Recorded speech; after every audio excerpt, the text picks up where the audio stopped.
नमस्कार, अपना उत्तर प्रदेश देख रहे हैं आप और मैं हूं आपके साथ ज्योति आर्या।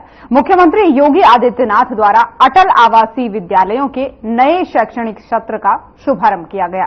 इस अवसर पर मुख्यमंत्री मेधावी छात्रों को पुरस्कार और प्रवेशित छात्रों को स्कूल बैग वितरित उन्होंने किया। ये हमारा सौभाग्य है कि अटल आवासीय विद्यालय हम लोगों को ऐसे समय में शुभारंभ करने का अवसर प्राप्त हुआ जब आदरणीय प्रधानमंत्री श्री नरेंद्र मोदी जी ने रजिस्टर्ड श्रमिकों की बच्चों की समस्या और उनके शैक्षिक उत्थान के लिए देश भर को आह्वान किया था कि इसके लिए कुछ किया जाना चाहिए। और इस पूरे पवित्र कार्यक्रम के लिए इससे अच्छा अवसर हमारे लिए नहीं हो सकता था कि स्वर्गीय अटल बिहारी वाजपेयी जी की जन्म शताब्दी वर्ष के शुभ अवसर पर हम लोगों ने गत वर्ष प्रदेश के 18 मंडलीय मुख्यालयों पर 18 अटल आवासीय विद्यालय आदरणीय प्रधानमंत्री श्री नरेंद्र मोदी जी के कर कमलों से प्रारंभ किए। आपने इन अटल आवासीय विद्यालयों में प्रवेश लेने वाले छात्रों को और आज उनके प्रदर्शन को भी देखा होगा। एक लघु झांकी सांस्कृतिक कार्यक्रम के माध्यम से आपने देखी होगी। स्वर्गीय अटल जी एक ही बात कहते थे कि अशिक्षा और अभाव से जो समाज सफलतापूर्वक उसका मुकाबला कर ले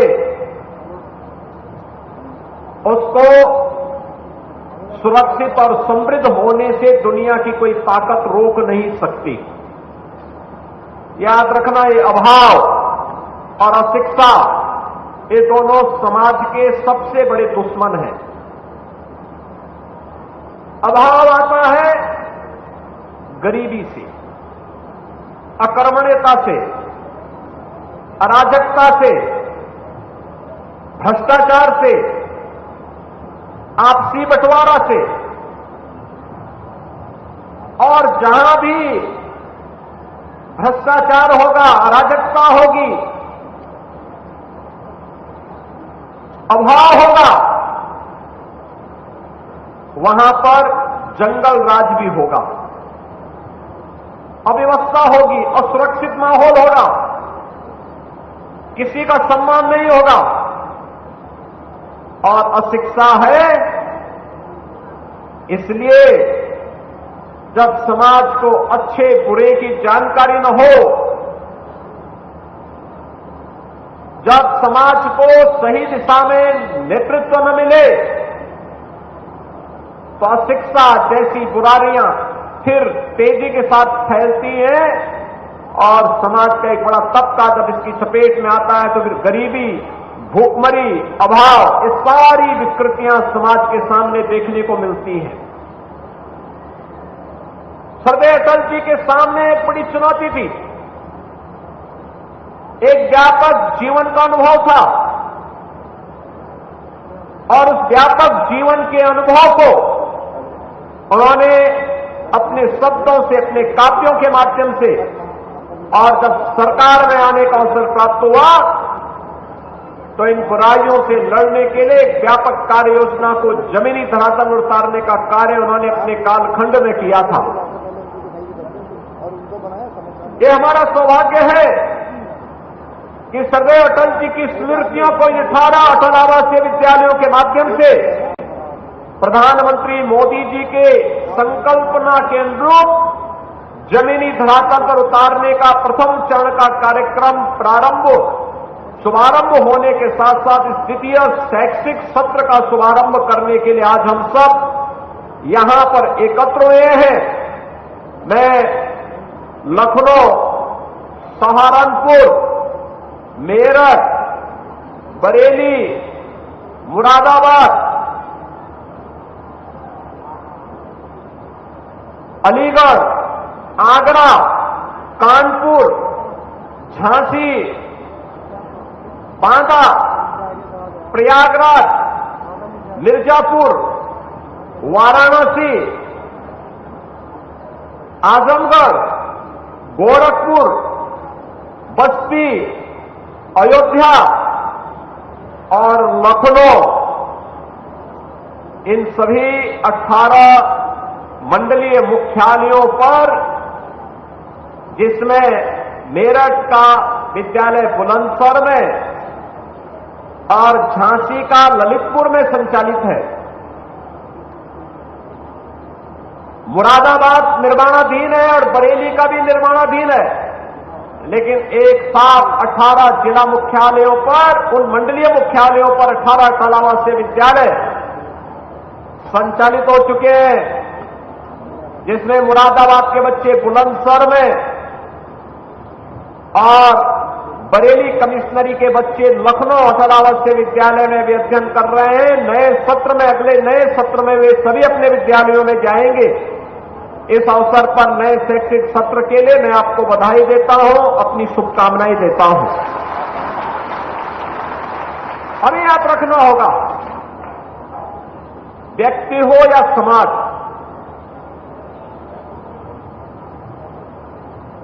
उसे सुशिक्षित किए बगैर आप सभ्य और समर्थ समाज और राष्ट्र की कल्पना नहीं कर सकते।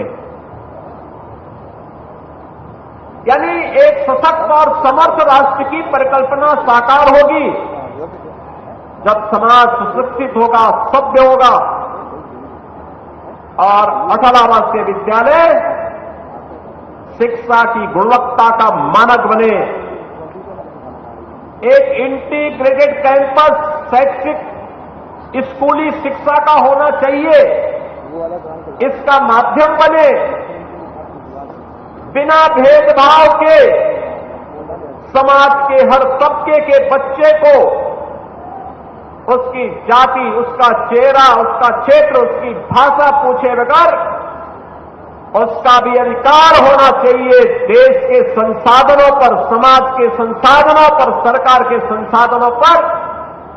यह अधिकार का एहसास दिलाने के लिए यह अटल आवासीय विद्यालय शिक्षा के एक मॉडल के रूप में आपके सामने प्रस्तुत किया गया है। आपने देखा होगा इन बच्चों के कार्यक्रम को भी। और अभी मैं एक औपचारिक रूप से 2 से 3 मिनट के लिए एक क्लासरूम में भी मैंने इन बच्चों के साथ थोड़ा इंटरेक्शन किया था। क्या प्रतिभा है! प्रतिभा जाति, मत और मजहब की बंधक नहीं होती। प्रतिभा कहीं भी पैदा हो सकती है, उसको उचित मंच देना, उसके लिए उचित अवसर उपलब्ध करवाना, और यही सरकार का दायित्व होना चाहिए। इस जाति के नाम पर लड़ाने वाले, समाज में सामाजिक न्याय के नाम पर सामाजिक वैमनस्यता पैदा करके देश के दुश्मनों को प्रोत्साहित करने वाले लोग एक गरीबी की दंश को क्या झेल पाएंगे, क्या समझ पाएंगे। इन लोगों ने, जिन्होंने शोषण किया हो, जिन्होंने अराजकता फैलाई हो, जिन्होंने कभी गरीबी नहीं देखी हो, उन लोगों से उम्मीद करना कि वे बीओसी बोर्ड से जुड़े हुए रजिस्टर्ड श्रमिक या इन निराश्रित बच्चों जिन्होंने कोविड कालखंड में अपने माता पिता या अभिभावक को खोया है, उन लोगों की पीड़ा को ये लोग कहां समझ पाएंगे। इन लोगों के पास इसे समझने के लिए न समय है न फुर्सत है, क्योंकि इनके अपने एजेंडे बांटना, अपने राजनीतिक स्वार्थ के लिए समाज को बांटना ही इनका एकमात्र एजेंडा है, एकमात्र ध्येय है। इसके अलावा इनको कुछ भी नहीं दिखाई देता है। समाज को बांटना, अराजकता की भट्टी में झोंकना, और ये चाहते हैं कि गरीबी एक गरीब गरीबी से मुक्त न होने पाए,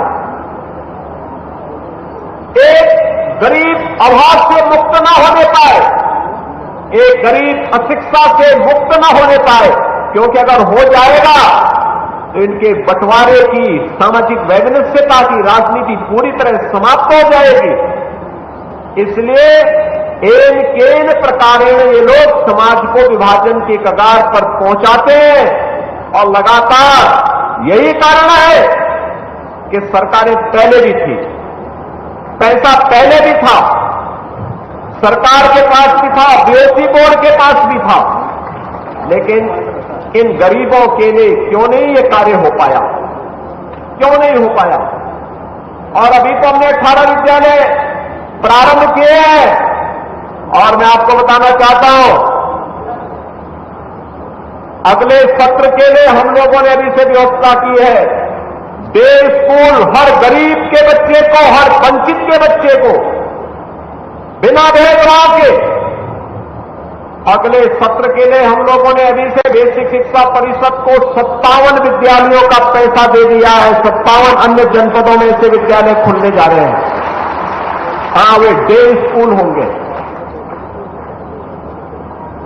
सीएम कंपोजिट विद्यालय के रूप में उन्हें हम स्थापित करने जा रहे हैं और तीसरे चरण में इसे हम लेकर के जाएंगे प्रदेश की सभी तहसीलों में एक एक विद्यालय बनाने की दिशा में। 350 तहसीलें, उनमें एक एक विद्यालय बनेगा।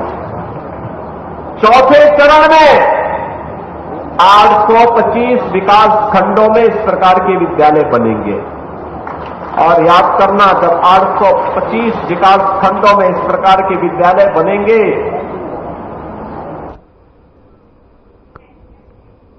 तो सीएम योगी को सुन रहे थे आप। चलिए खबरों में आगे बढ़ते हैं। विदेश मंत्री डॉक्टर एस जयशंकर विदेश दौरे पर हैं, जहां उन्होंने जिनेवा में कहा कि भारत और चीन का रिश्ता बहुत ही जटिल है। जब कोई देश आगे बढ़ता है तो इसका पड़ोस पर असर पड़ता है। अतीत में हमारे रिश्ते आसान नहीं थे, हमने कई समझौते से सीमा को स्थिर किया।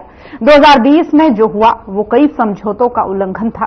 इसी के साथ ही उन्होंने ये भी कहा कि चीन ने बड़ी संख्या में सैनिकों को जो है वास्तविक नियंत्रण रेखा पर स्थानांतरित कर दिया है। I mean, it's definitely a very complex relationship because if you look at it, you know, these are two civilizational states. They have a long history. They are also states who, at various points of time in history, were very big in the global economy, in the global society. They had bad periods in their history. Both of them are reviving, are rejuvenating in a way. And also as civilizational societies, they are, you know, their borders, their identity, their interests, these are getting, you know, more sharply defined, which happens in a more modern age. And they are the only two countries which have a population of more than 1 billion. And what happens normally when any country rises is it has ripple impact on the neighborhood. Now these two countries also have the singular honor of being each other's neighbors. So each one's rise has a ripple impact. They have a common neighborhood as well, and they are neighbors to each other. So if you look at all these factors, and they have different political systems, they have different economic systems. So if you take the totality of this, you can understand why I selected a safe but expressive word like complex. We had, you know, we've not had an easy relationship in the past. It began reasonably well in the late 40s. There were frictions in the 50s. There was a war in 1962. Then there was a period really from the late 50s till for about 15 years we didn't have an ambassador. We sent back an ambassador in 76. But it was only in the late 80s that really the relationship, you can say, normalized. Now the basis for the normalization was that because we have a disputed border, the entirety of the border, which is almost 3,500 kilometers, is disputed and is being negotiated. So the basis, obviously, for a good relationship, or I would say even a normal relationship, was that there would be peace and tranquility in the border. So after things began to take a better turn in '88, we had a series of agreements which stabilized the border. Then trade began, more contacts, politicians, generals, tourists, all what normally neighbors do. Now, what happened in 2020 was that, in violation of multiple agreements, for some reason which is still not entirely clear to us, we can speculate on it, the Chinese actually moved a very large number of troops to the line of actual control at the border. And naturally, in response, we moved our troops up. It was very difficult for us because we were in the middle of a COVID lockdown at that time. They had come out of COVID, that first round of COVID. Now, we could see straight away that this was a very dangerous development because the presence of large number of troops in those extreme heights and extreme cold in near proximity could lead to a mishap. और केंद्रीय मंत्री अश्विनी वैष्णव ने cabinet briefing की है, जिसके बाद से उन्होंने कहा है कि हमारे 70 साल से अधिक उम्र के वरिष्ठ नागरिकों को universal health coverage Ayushman Bharat PM Jan Arogya Yojana के तहत कवर करने का निर्णय लिया गया है। ये एक बहुत बड़ा फैसला है। इस फैसले में बड़ी मानवीय सोच है। उन्हें 5 लाख रुपए तक के मुफ्त इलाज की सुविधा मिलेगी और इससे देश के लगभग 4.5 करोड़ परिवार कवर होंगे, जिसमें आपको बता दें कि लगभग 6 करोड़ वरिष्ठ नागरिक शामिल होंगे। ज्यादा के जो हमारे सीनियर सिटीजन्स हैं, उनको universal health coverage Ayushman Bharat PM Jan Arogya Yojana में कवर करने का फैसला लिया गया है। ये बहुत बड़ा फैसला है। इस फैसले में एक बड़ी मानवतावादी सोच है, बहुत ही एक ह्यूमैनिटेरियन थिंकिंग है और माननीय प्रधानमंत्री श्री नरेंद्र मोदी जी ने जो कमिटमेंट दिया था, वो कमिटमेंट आज डिलीवर किया है, उस कमिटमेंट को फुलफिल किया है। प्रधानमंत्री जी ने कहा था कि 70 वर्ष की आयु के ऊपर के हर बुजुर्ग को आयुष्मान योजना के दायरे में लाया जाएगा और 70 साल के ऊपर के हर बुजुर्ग, चाहे वो गरीब हो, चाहे मध्यम वर्ग के हो, चाहे उच्च मध्यम वर्ग के हो, ये नया दायरा होगा जिनको 5 लाख रुपए तक के मुफ्त इलाज की सुविधा मिलेगी। आज ये स्कीम प्रधानमंत्री श्री नरेंद्र मोदी जी के नेतृत्व में कैबिनेट ने अप्रूव की और इससे देश में करीब 4.5 करोड़ फैमिलीज, जिसमें करीब 6 करोड़ सीनियर सिटीजन्स कवर होंगे, ये नए एडिशनल इसमें जुड़ेंगे। आप सब जानते हैं कि आयुष्मान भारत विश्व की सबसे बड़ी हेल्थ एश्योरेंस स्कीम है। इतनी विशाल स्कीम जिसमें करीब 12 करोड़ 30 लाख फैमिलीज कवर्ड हैं और देश भर में जहां पर भी आप जाके आयुष्मान के लाभार्थियों से अगर मिलेंगे तो वो कितना आशीर्वाद देते हैं, वो सब आपने देखा होगा। इस स्कीम में आज एक नया अध्याय जुड़ा है जो कि प्रधानमंत्री श्री नरेंद्र मोदी जी ने कमिट किया था, एक कमिटमेंट दिया था कि 70 से अधिक आयु के सभी सीनियर सिटीजन्स को कवरेज दी जाएगी। बीजेपी के राष्ट्रीय प्रवक्ता डॉक्टर संबित पात्रा ने बीजेपी मुख्यालय नई दिल्ली में प्रेस कॉन्फ्रेंस को संबोधित किया। इस दौरान उन्होंने क्या कुछ कहा है, आइए सुनाते हैं आपको। चंद दिनों पहले अमेरिका में, बल्कि 2 दिन पहले ही अमेरिका में राहुल गांधी के इंटरव्यू को सुन रहा था तो ए को लेकर, इंडी अलायंस में ए को लेकर काफी वायरल हो रहा है और आप सब भी युवा हैं, हम भी युवा हैं, मजे तो हम भी लेते हैं। तो जो इंडी अलायंस में किसी ने पूछा ये इंडिया है तो फिर ए क्या है, तो राहुल बाबा कुछ देर सोचते रहे कि ए क्या है। कुछ देर सोचने के बाद उनको याद आया कि ए अलायंस है। आज उजागर मैं करता हूं कि आखिर राहुल बाबा ये 5-7 मिनट क्यों सोचते रहे कि ए क्या है। कहीं न कहीं राहुल बाबा सोच रहे थे ए फॉर अपीजमेंट है, ए फॉर अपराध है या ए फॉर एरोगेंस है। क्योंकि आज अगर इंडी अलायंस में देखा जाए तो सही मायने में आज 3 विषयों को लेकर यह प्रेस कॉन्फ्रेंस हो रहा है।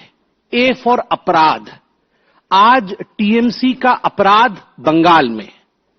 ए फॉर अपीजमेंट, आज कांग्रेस पार्टी का अपीजमेंट शिमला हिमाचल प्रदेश में और A for arrogance of Congress party और कुछ इंडिया अलायंस के बाकी घटक दल जो सीजेआई जैसे महत्वपूर्ण संस्थान को भी राजनीति से ऊपर नहीं रखते हैं, राजनीति में घसीट कर लाते हैं। गणपति पर्व जैसे महत्वपूर्ण पर्व को भी राजनीति से ऊपर नहीं रखते हैं, राजनीति में घसीट के लाने का एरोगेंस उनके मन में होता है। तो today's press conference is on 3 A's, A for अपराध, A for appeasement and A for arrogance. पहला विषय है बंगाल का। 2 चिट्ठी आप कल से देख रहे हैं। एक चिट्ठी है sub divisional court diamond harbour का, जहां डायमंड हार्बर, ये वही डायमंड हार्बर है जहां से अभिषेक बनर्जी, ममता बनर्जी के भाईपो जो हम लोग कहते हैं नेफ्यू, अभिषेक बनर्जी जहां से सांसद हैं, जहां खुलेआम गुंडागर्दी होती है, जहां उनका अपना एक संसार है, उस संसार में अपने आप को वो राजा मानते हैं।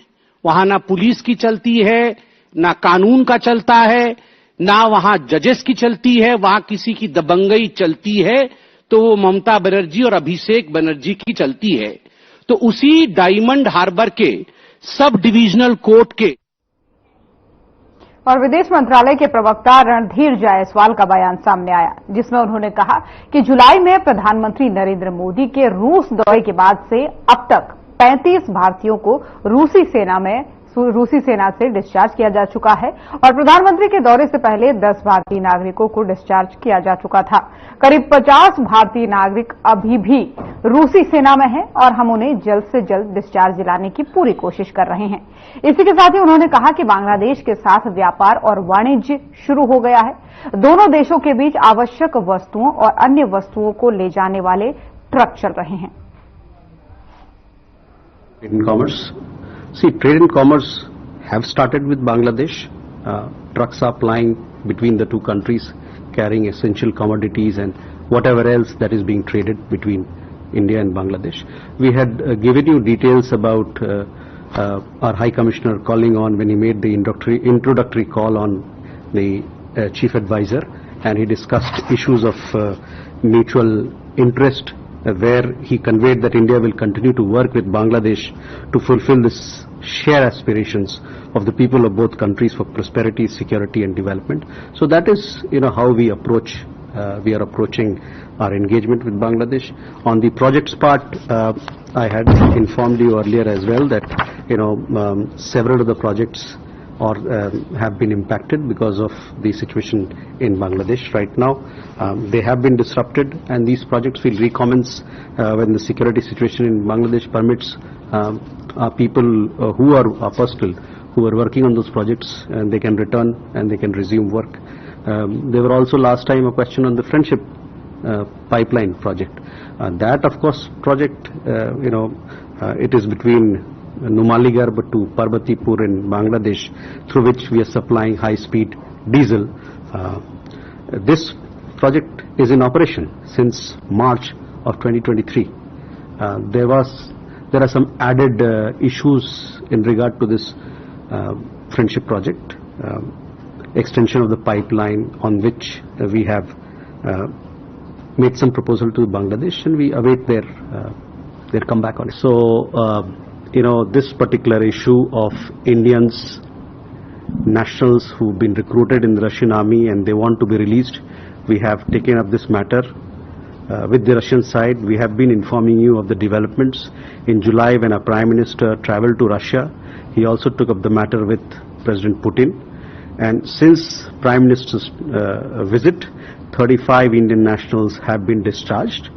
Prior to that, prior to July, his visit, 10 Indian nationals had been discharged. So 45 Indian nationals have been discharged so far. Several of them have come back. 6 of them came back 2 days ago, and several others would be shortly coming back. There are 50 odd Indian nationals who are still with the Russian army, for whom we are trying our best to get them discharged as early. और रूसी राष्ट्रपति Vladimir Putin ने Saint Petersburg के कॉन्स्टेंटिनोवस्की palace में भारत के प्रधानमंत्री के राष्ट्रीय सुरक्षा सलाहकार अजीत डोभाल के साथ बैठक की। बातचीत के दौरान रूस के राष्ट्रपति ने 22 अक्टूबर को कजान में ब्रिक्स शिखर सम्मेलन के दौरान भारत के प्रधानमंत्री नरेंद्र मोदी के साथ द्विपक्षीय बैठक का प्रस्ताव रखा, ताकि मॉस्को की यात्रा के दौरान किए गए समझौतों के कार्यान्वयन का सारांश दिया जा सके और निकट भविष्य की संभावनाओं की रूपरेखा तैयार की जा सके।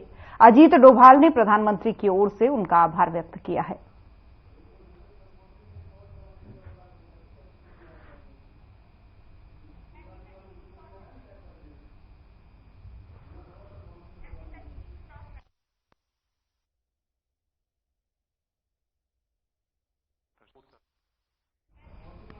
और इस बुलेटिन में मेरे साथ बस इतना ही। अब वक्त हो चला है डॉक्टर राकेश गुप्ता के साथ हमारे खास कार्यक्रम प्लस माइनस का। नमस्कार दोस्तों,